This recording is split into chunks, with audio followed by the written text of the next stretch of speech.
Hello guys, we are back again to the egg section. Today we are making a fried egg. So first we have to crack our egg into a bowl.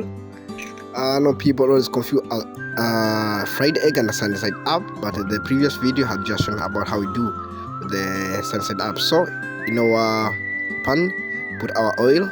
Then after cracking our egg, we put our egg. We make sure that the egg yolk should not break.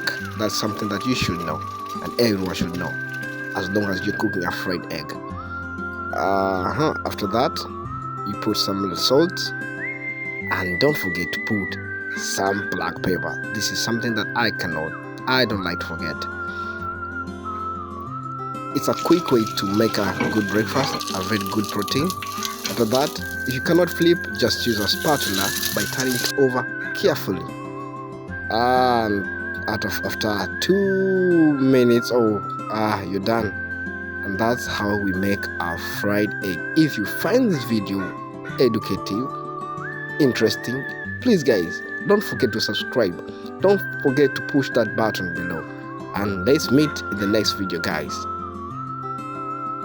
Good food, good mood.